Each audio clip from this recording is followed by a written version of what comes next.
All righty. Good morning, good afternoon to everyone. Thank you for being with us on this All Execs call on topic of reopening, such as it is. I'm Gabe Most, Chief Experience Officer, sometimes not front and center here, but always present. So it's good to be with you and speaking at the top of this particular call. Just a word about the format of this call. In a moment, I'm going to offer a couple of general remarks very briefly about the regional calls that we had earlier this week.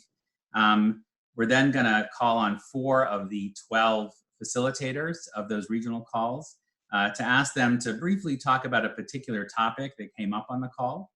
After those 4, we're going to ask any of the other facilitators if they want to add something in particular. And following that, we'll open up for general comments and questions from anyone on the call. As with all of these calls, we're recording, and of course, we'll post that. This one should be available by Monday mid-morning, so if you have to hop off at some point, you'll be able to see that later. For today's call, you're certainly welcome to use the chat as you already are. We are not going to, though, monitor it for questions directed towards me or the folks that are speaking.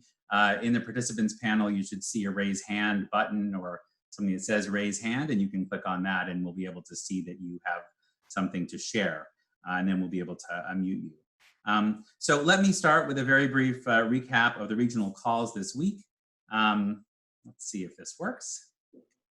Hopefully you can see my screen. As we all know, there's great variability in the approaches by states, groups of states, and in the case of our folks north of the border in Canada, approaches by countries to this issue of reopening and such.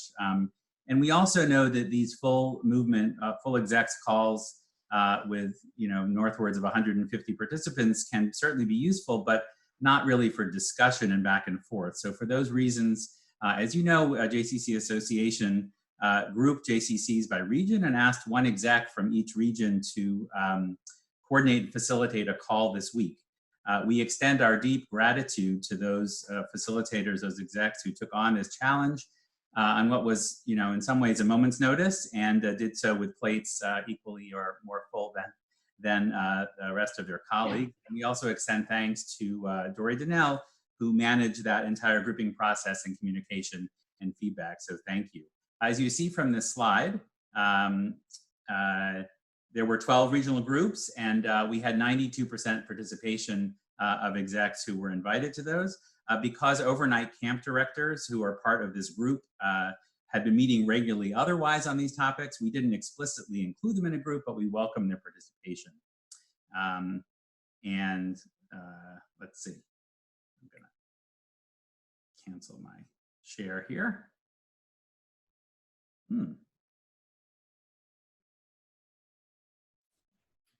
There we are.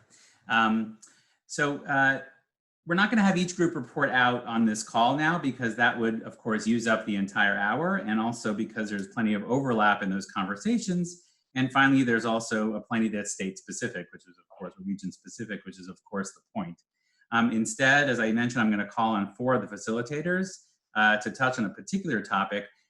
Dory was in communication with each one after those calls, and so there are topics that came up that both seem to be universal for this full group and also kind of piqued our interest. And so that's why we're asking them to share those.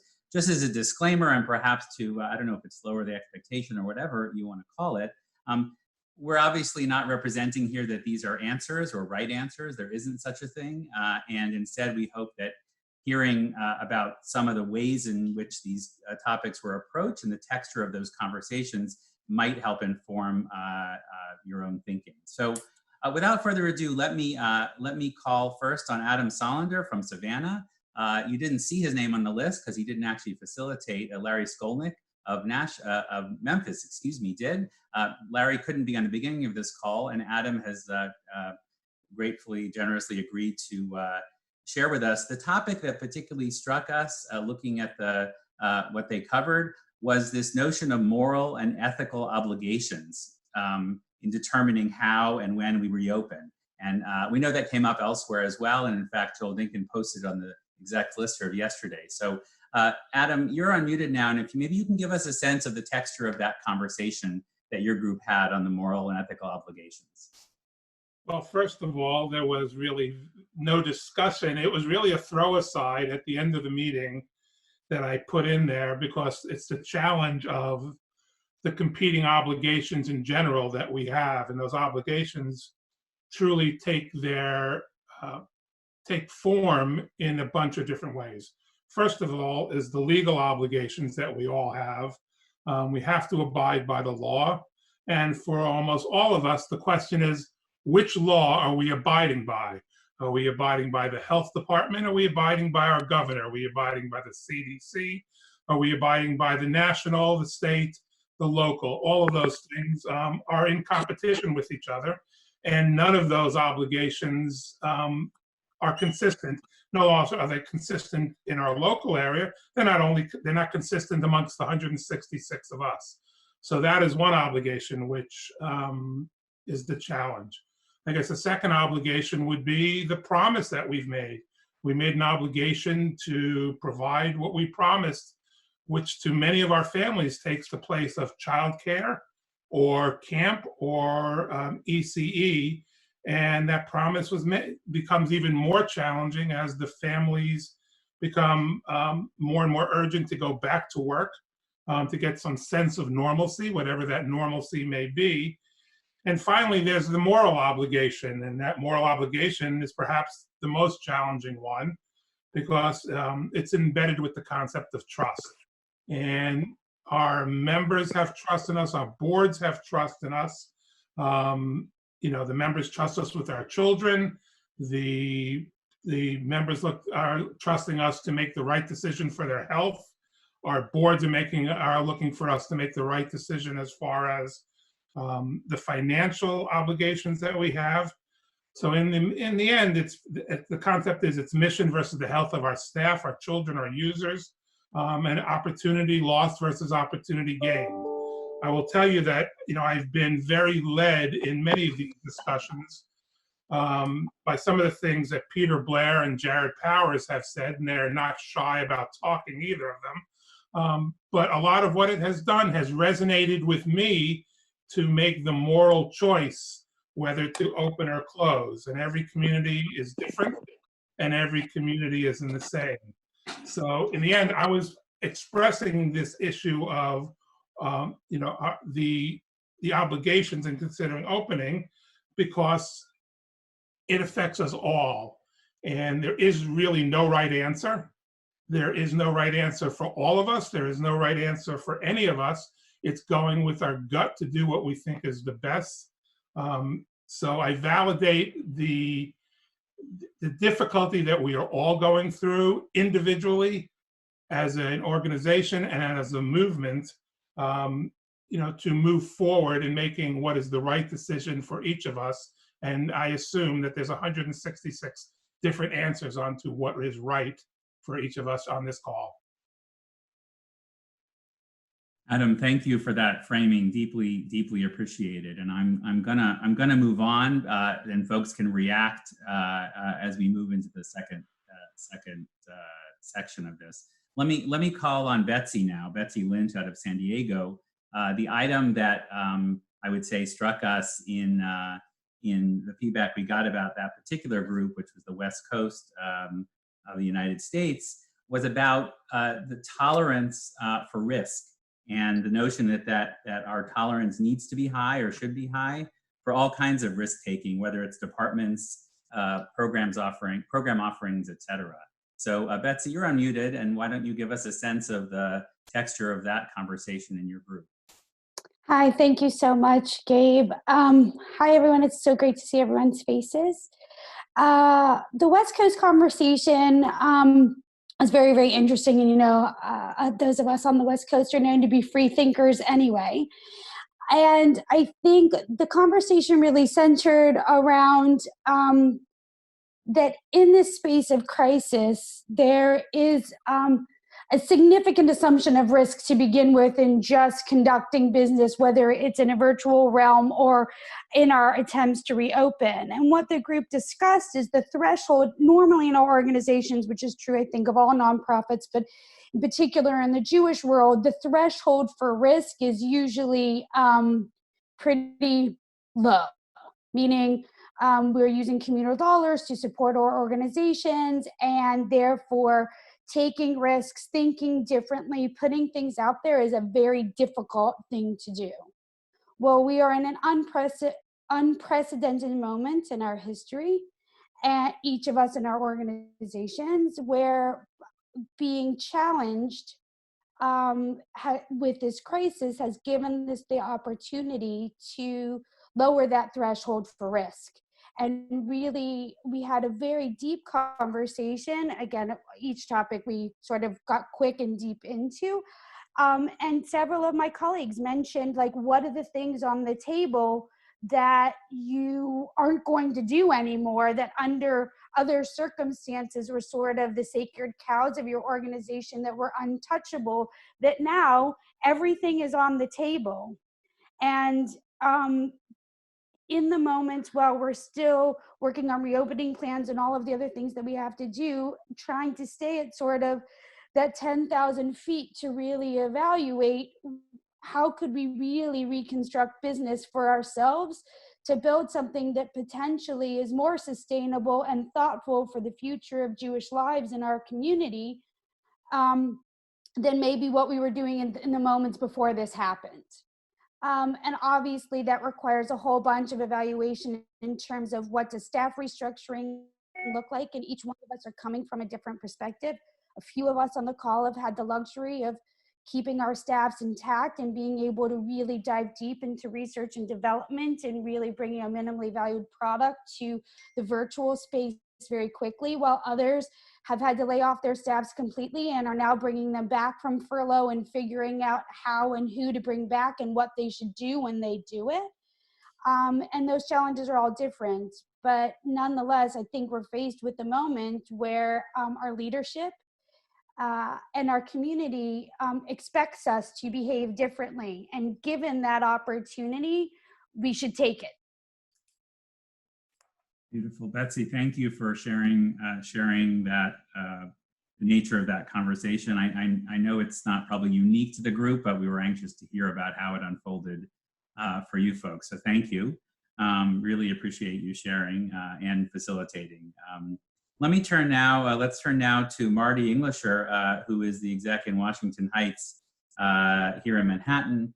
And the topic that, I would say struck us in what we heard about their feedback focused on the mental health of staff and how we can help staff as we reopen, how we can help them with PTSD, whether it's formal, informal trauma, social distancing, and how are we going to need to comfort them in this period. So Marty, you're on.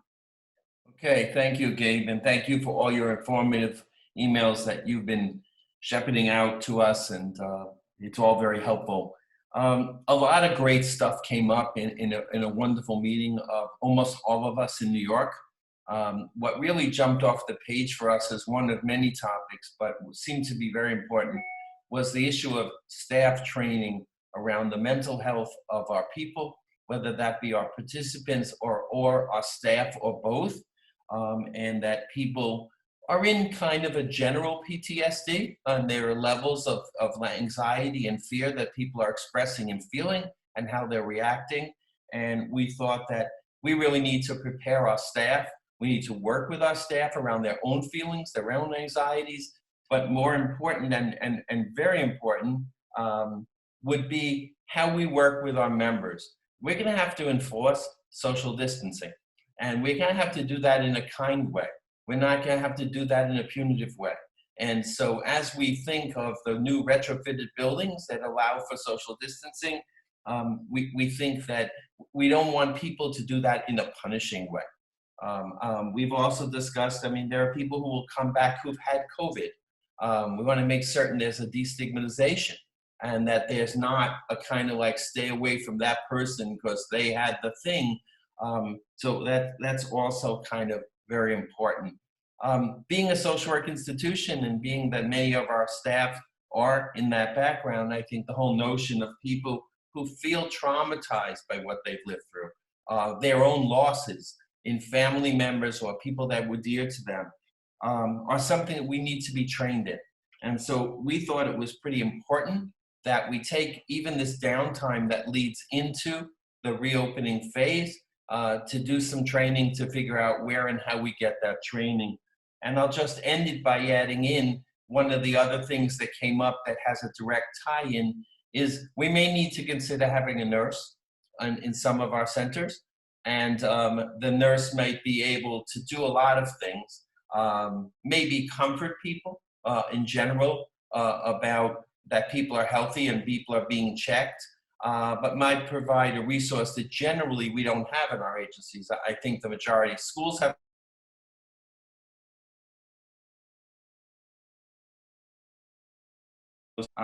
And that basically is what we believe is one of many. And just as an aside, as you convened us, we're going to reconvene this week for part 2 because you've brought us together for this, and we want to keep going. We didn't want it to be a one-off and then just report and end here. So we'll have more to say at a later date. Marty, thank you for facilitating, and thank you for giving us a sense of that particular topic and how it unfolded in the New York City group. And to round out this particular part, let's move on to Mark Shapiro, the exec in Milwaukee. The item there we noticed that thought might be helpful to get some reflections on is the issue of what kind of consideration should be given to community consolidation among Jewish organizations in this new reality. So Mark, why don't we hear from you on how that conversation went in your group? Thanks for the opportunity to share with everybody. Shabbat Shalom, everyone. Midwestern group got together and, excuse me, I'm sure as did with most of you, we didn't struggle to stay on task. It's just so many different subject matters that we were talking about. And specifically later in the conversation, we began to talk about the idea of the possibility of consolidation. And I think that a lot of this stemmed from a reality check. We've never really lived through a bigger disruption in our world, let alone to our business model, let alone to our operations. And that innovation and change needs space cleared out for you to be able to actually be able to think that way, and that disruption will often lead to space for innovation or change. And as we began to talk about the possibilities, the idea of community consolidation, and then even possibly movement-wide consolidation became the conversation.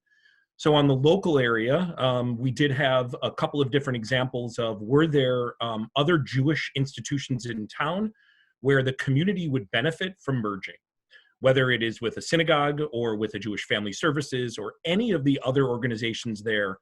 Was this a chance for us to stop the duplicated services that were existing? We all were on the call where on no less than 3 occasions did Barry Feinstone, as one of the major funders, say out loud to us, I'm looking to get rid of this duplication of services. We want to fund things that eliminate duplication of services. And so if this disruption is going to do anything for us, it's the chance to build community connections to look at opportunities to eliminate disruption or a duplication. One of the examples we looked at is Cincinnati, who long before this had built a model where they have a shared business services organization in their town, where the bulk of the Jewish institutions use them for their accounting, for their human resources. And was this an opportunity, this disruption, an opportunity for our community to come together? The unduplication of services then also made it to a conversation about programming on a virtual level. Best instructor in the spin studios. Why does that have to just be a regional or a local area? If we've got this state-of-the-art spin instructor that's in Charlotte, North Carolina, why isn't that class that's virtual available to the whole JCC movement? And how do we unduplicate services and bring best of class by consolidating to one virtual platform, one location where we can all find it? So those were the topics that we began to percolate. Midwest had really varied set of things that were actually happening, from some JCCs that are still doing early childhood programming and are going through the practices of intake. We were trying to get information from each other, but specifically in the area of consolidation, that's the topic we had. Mark, thank you for facilitating, and thanks for that, for sharing out about that particular topic and some of the other conversation. So let me now open to any of the other 8 facilitators if you want to share out something, or frankly, the 4 who just spoke, if you have a follow-up before we open more widely to comments and questions about what you've just heard or otherwise. Any of the other 8 who did the facilitation, would you like to chime in at this point? And you can, again, click on the raise hand and we'll know that you're waiting to speak.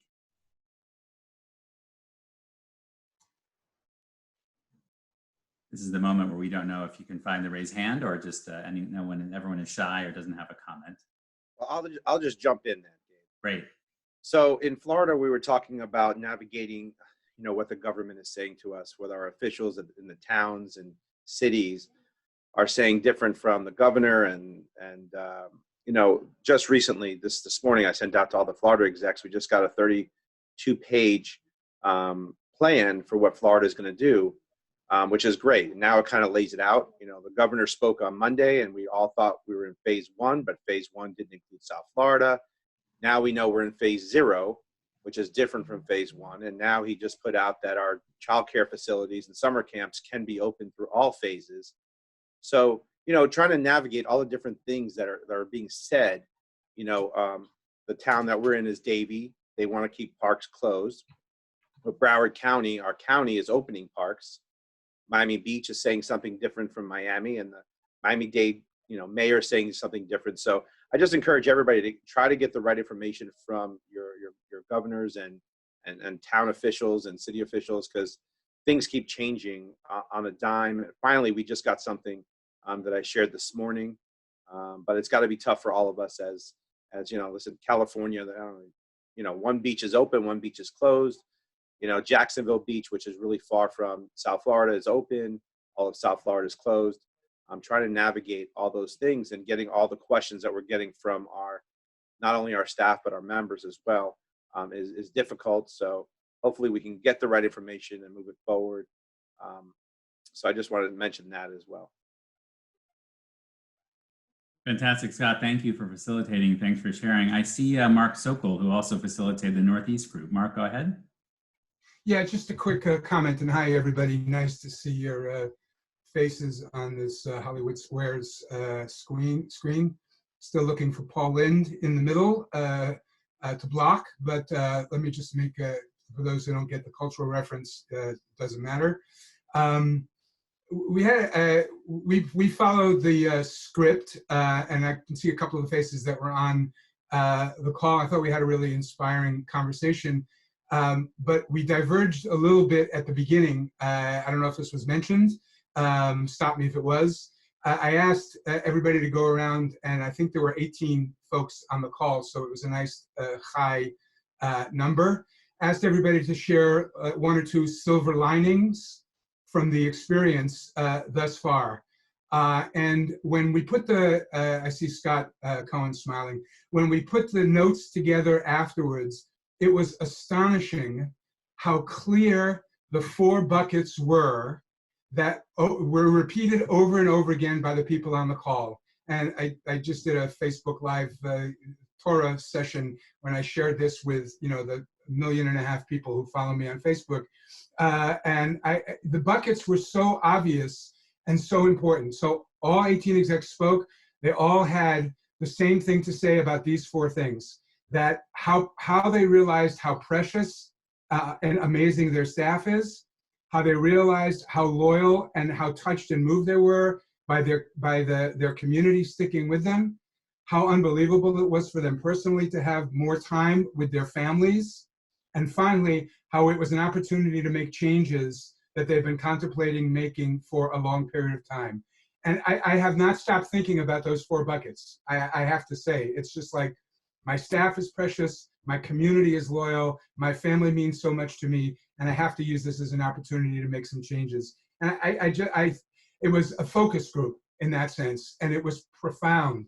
And I just put it out there for us to absorb and to take in and to repeat and to think about, because I'm sure in some ways all 129 of us on this call are experiencing that stuff to some degree. So thanks, Gabe. Mark, thank you. That's a beautiful sharing and a beautiful reminder. So thank you for that work with the group and for sharing it with all of us. It's an important reminder, frankly. I see Adam has his hand up. Adam Sullender again. Just a real quickie. As San Francisco and Seattle were kind of precursor learning for all of us, I just want to share that I think what Martin said is really going to play out very, very big, and you can't underestimate it. We started scheduling our staff coming back this week, starting with maintenance, next week with ECE, and then the next week opening. We are the first ones that look like they're opening full bore. The resistance is enormous. The amount of support that people need cannot be underestimated. The reticence of people to walk through the portals is monumental, and it's going to take a lot of work, a lot of reinforcement, a lot of support for each of your staff members, and don't underestimate it. Like I did, I thought that the greatest advantage we ever had from Seattle and San Francisco was you're just going to see what's going to happen. I'm telling you, you're going to see what's going to happen, and you're going to get a lot of people who are not wanting to come back to work so quick, and you think that you're going to open up those doors, and it's going to be a monumental challenge. Adam, thank you. And I see Harriet's hand is raised and Jordan's, and I'll invite anyone at this point to chime in if they have something beyond those folks. Let's go to Harriet. Are you gonna hi everybody. We were a smaller group. There were 5 Canadian execs on the call. It was fascinating. We're not as different as the States as you might think. But we are very different from one another. Each of our provinces calls the shots in a different way. So if you're in one, it's probably like the States. If you're in one state, you get to call the shots of what happens in your building. If you're in another, there's somebody else deciding what is an essential service and who you can let in first. But there were 2 themes that came up that I haven't heard so far. One is that it's not just about staff. There was a sense that the people who were furloughed are in a different communication loop and feeling of involvement in every phase of thinking for the organization. And the people who have remained, even if it's your small team of 8 or your small team of 30, are privileged in that they've been part of the reopening phase. And so that some of the people were concerned that there's a huge staff morale issue with the people who have been essentially out of the loop up until now. And how do you actually plan for reintegrating them to feeling as vital to the organization as they were before, when they were in some way deemed to not be vital to that reopening strategy? So that was one thing. The other thing was that the decisions on what to reopen when, given that we actually get to decide that, and it's not decided by something outside of us, like a health minister, you don't have ministers, a health department or an education, is that we actually each have very different financial drivers. So somebody may be able to do without camp, somebody else may be able to do without fitness, and so that what makes money in one center isn't necessarily the driver in the other, so that people in some ways felt very alone, that their particular financial model was driving what they were doing, and that there wasn't another JCC that was exactly like that. So those were the only 2 things that I had to offer, and I'm glad I didn't have to follow Mark, because his was so uplifting and mine's not as uplifting. So that's all I had. Thank you. Harriet, thank you for sharing that out. Jordan, I see your hand raised. So with the 10 New Jerseyans that were on our call, the concept that rose to the top for me that I think is critical as we think to the future is a key business development strategy. At no time in our past, and perhaps no time in our future, will we be better positioned to take an approach that is offensive rather than defensive in the marketplace. We have been playing catch up in businesses like fitness and wellness and others as an institution and as a movement for so long that we have a unique opportunity. We will be able to open and we will be able to operate in ways that many for-profit businesses will not be able to, and or may not be able to come back to. There's heavy research suggesting a lot of the smaller fitness operations may not make it. 24-hour fitness looks like they're going to file for bankruptcy in the next week. 1 in 3 childcare centers that are unfranchised, not connected to national bodies, may go out of business. In fitness and in childcare, there are going to be huge business opportunities for us. And we ought to be taking a posture building on Mark's observation about change. How can we change our institutions to leverage our market position to take a aggressive offensive strategy in the marketplace to build on areas of strength, leverage those opportunities, and scale the resources we have of facility and buildings and space in ways others in the marketplace won't be anywhere near well positioned to capitalize on at this particular moment in time. And this window is finite, and it may never come again. Jordan, thank you. Reactions to that last comment, or others, or questions that you would like to pose out to the group? Out of curiosity, to follow up on Jordan's question or comment, Jordan, are you spearheading any of those local conversations with other organizations, or are you just talking to your board about it right now, or how are you instigating those fragile conversations? So we've been having weekly calls with all of the agency Jewish organization heads, and we've started to talk about some of these concepts in the abstract. I'm not sure there's nearly as much duplication of services in our market as others perhaps that need to go away. But in terms of leveraging wellness services, we are talking about that. Here's the lines for seniors about where the home takes over, and here's the piece at home that JFS does. Here's the on-site stuff that we do. Here's the stuff we're looking to do mobily. Which would you do? Which could we do? Which could we leverage? How can we leverage opportunities that help to build each of us? How could we go to funders together to say, here's the new reality of how do you fund this as a community rather than as an individual entity?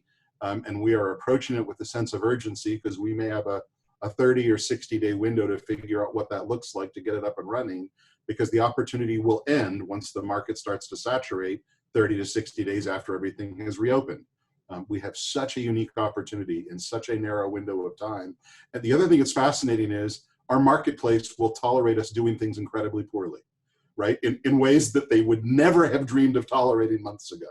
So there's an advantage to getting out using the concept of minimum viable product. How do we get to market in some of these spaces to expand our reality, adapt to the new normal in a way that leverages our capacity and expands our reach and increases our influence in the marketplace while we have an opportunity to take advantage of it? Thanks again, Jordan. I see Marcy Glazer's hand. Go ahead, Marcy. I wish I had your participants, Jordan. I'm not sure that the standards for my constituencies have fallen. I just want to say I've done a bit of what Jordan is describing, Amy, but I'm starting really small. We have a very dense, highly lots of small organizations, lots of innovation funding has gone into the Bay Area. I'm just starting by having conversations that don't actually happen very often and so I've started in the arts and cultural space, just reaching out to a couple of my colleagues to say, the world's gone batshit crazy, let's chat with no grand plan and to see what happens organically. The two spaces that I'm focused on are arts and culture and on senior programming. And Jordan, I really liked your definitions of at home, in the world. I forgot what your third category was, but that's a very helpful way of thinking about it from a senior perspective. Thanks, Marcy. Also a different kind of framing and different kind of approach. Mark Shapiro, did you want to add anything to the approach you're taking since we asked you to speak about the deduplication? Are there any more specifics than you mentioned already that you think would be useful for this group? So we have made a decision to approach the idea or the conversation about trying to consolidate a partnership with our federation. Now, it just so happens that we have a really strong relationship with the Milwaukee Jewish Federation, and we partnered with them in rolling out a three-box approach, a three-step approach, both to how we're going to program develop in our community, but it also speaks to our funders very much that way. And the way we're looking at it is stabilize, visualize, and actualize. Stabilizing is the phase that we're clearly in. We've been in since the day we decided we were going to start to shut down our JCCs or move to not having a building. Our stabilized phase was #beyond a building.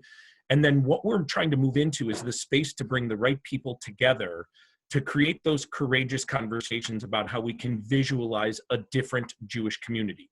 Not how can we take what we already do and bring it back in a new format, or bring it back in a smaller format or in a social distance format. But if we wiped it all out and started all over again, what would our Jewish community perhaps look like? What would our delivery method look like? And I think the best example for us was our Parshat HaShavua class. We had 18 new people who joined this class because they never would have made it to the J. Some who used to be Milwaukeeans who live in other cities or whatever it may be. Well, we know we're not going to reopen and then tell those people to, not to come to the class anymore. Now that we've invited them, we're going to have to include the virtual format. Well, that's just one small example. But I think the question is how do we wipe out just changing what we already do marginally, and how do we build a space for courageous conversations? And I think there are funders out there who want to be funding inspirational or innovative conversations. The actualizing is, once we've gone through this and tested it, how do we then get the funders who want to invest in actualizing those ideas? And so we've partnered with our federation. Our funder conversations, our program development conversations are around these three building blocks. I'm happy to share the document. I think it may even be on jcca.me already, that defines these three steps. And it's just getting some common conversation and some space. Now, I know we have a positive relationship with our federation that created that space. Not everybody does. Then find the one other shared thought leader in your community that has it. And I think that's what Jordan was saying. I don't know who it's going to be in your community, but find them. I promise you, some of them are looking for the same conversations we're talking about here. Happy to take any.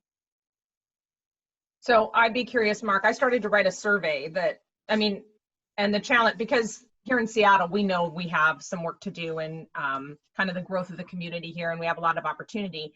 And the challenge becomes kind of this moment where there are so many opportunities for people to think about, but people are also having a hard time understanding what the world looks like and will look like for the next 2 years. So just wondering if you've thought about doing any market research, or if anyone else has right now, and how they think about doing that. I'll answer that just quickly. I would be curious and would love to see if the association might gather together some expertise on surveying. There is no question that surveying was one of the subject matters in our breakout group. And I think there are some great pros to surveying. I think there are some enormous risks to surveying if you don't know what you're going to do with the information.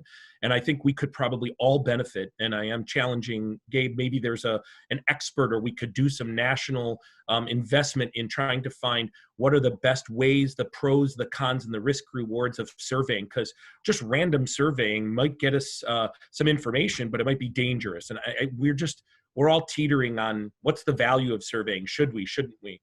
That's exactly right. And I agree with the risk, because setting expectations or taking feedback that you can do nothing with. So, or people being in a weird state of mind. Just to be additive to the conversation about consolidation. So we have a campus, we have 14 institutions on the campus, so we're ripe for consolidation.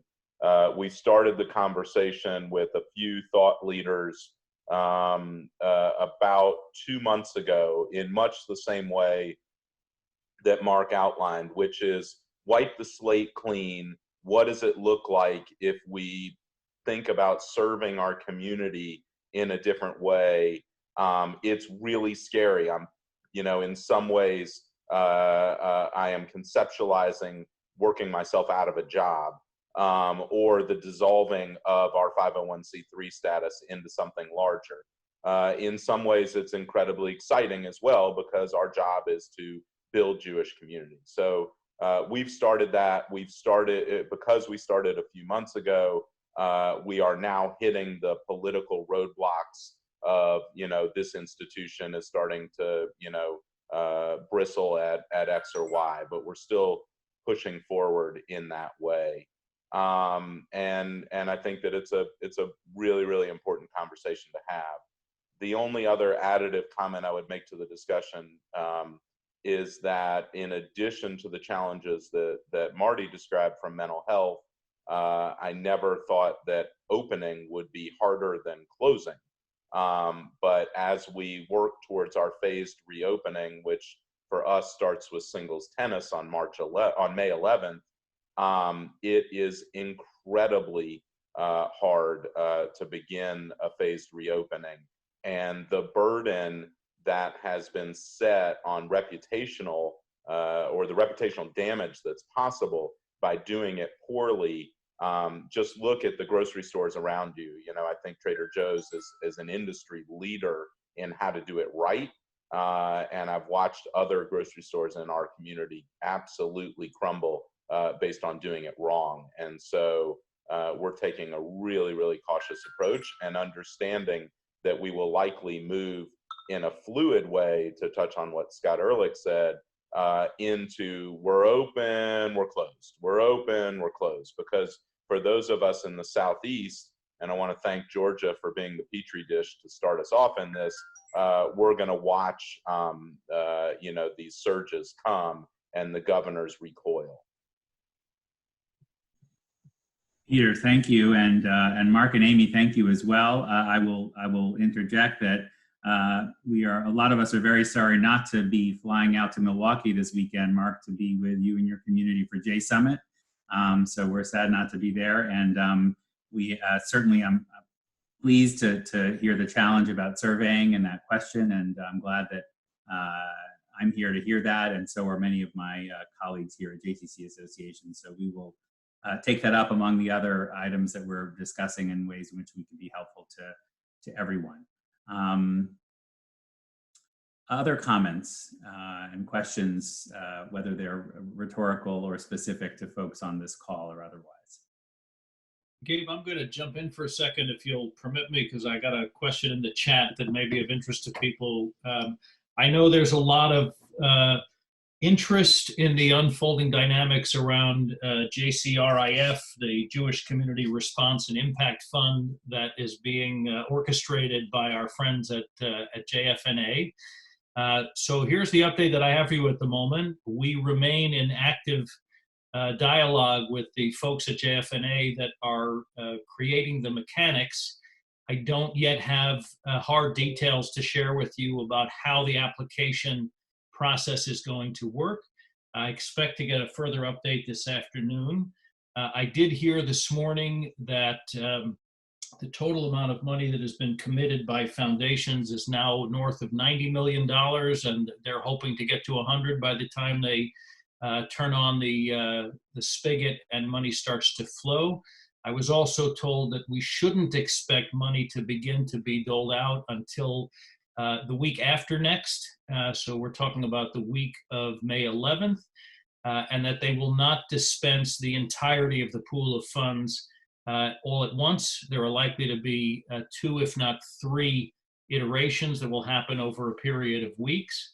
I'm fairly certain that they believe that they gained time to prepare more thoughtfully as a result of the disproportionate success that the field has had with the SBA loan process. So the fact that many of us, and most of us in the JCC universe, either received loans in the first cycle, have already been notified in the second that loans are on the way, has made the immediate need for the loan part of JCRIF less urgent in most cases, and so they're taking more time to get their ducks in a row. And the one thing I can tell you, which I know we've communicated in the past, is JCC Association will be asked to provide counsel and guidance with regard to needs in the JCC field as part of the process. What that will look like, again, mechanically, I don't know, but we will be representing your interests in and representing their guidance out, and we'll provide you with information as quickly as we have it. Thank you, Daron. I see Mark Shapiro's hand up. Daron, just one quick question. As we are having these conversations about the idea of national consolidation in the areas of virtual programming or things that would have no barriers to support, is the association considering, or can we push to be considering, a grant or a request for the association to lead that platform? I have to imagine the larger field type grants are going to get greater recognition or greater support. So the answer in principle is yes. We are in dialogue with other partners of ours in the Emergency Coalition, which again, I think you're all aware of. There are now, I think, roughly 15 national or continental organizations that are meeting weekly at the executive level, but are also engaged in a series of intervening conversations where there are opportunities for us to work together, some of which lending themselves to grant possibilities through JCRIF, and others simply healthy collaboration. We are in a very important place with regard to the collaborations that are being coordinated by the Secure Communities Network around safety and preparation for reopening from a physical and security standpoint. We are actively part of an effort that was begun by JFNA and is now being spearheaded by Cindy Greenberg, the CEO of Repair the World, with regard to a major service collaborative across national platform institutions that I know is anticipating putting in a grant request to the Aligned Grant Fund. And those who are familiar already with Repair the World may be aware that they are a favored beneficiary of the Schusterman Foundation. And Schusterman is one of the major foundations that is participating in the Aligned Grant Fund. So we hope that there'll be an opportunity there. I think in terms of other avenues, there are more to explore, Mark. I think there are great opportunities for further collaborations of that kind. But I'm reminded in the spirit of sobriety that at least at last count, only 25% of the dollars that are going to come through JCRIF are coming in the form of grants. And there are a lot of a growing list of known and not yet known contenders. The bulk of the funds are going to be dispersed as loans. I think that's where the biggest opportunity lies for the JCC platform, for the JCCs individually. They are intended to relieve short-term financial distress caused by the crisis and to be provided with 4-year repayment periods, 0 interest, and no payments for the first year.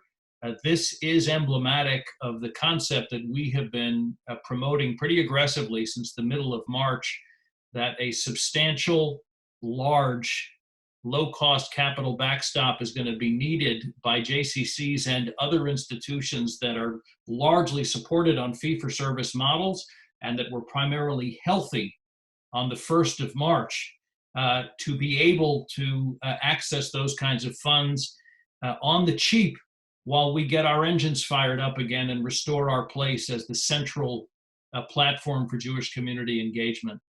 So I see the loan fund in JCRIF as a great road test of a much bigger opportunity and a much bigger concept. And so we want to see that first experiment work effectively so that we can use it as a rallying call for dozens of other funders in all kinds of different frameworks for whatever the day after looks like.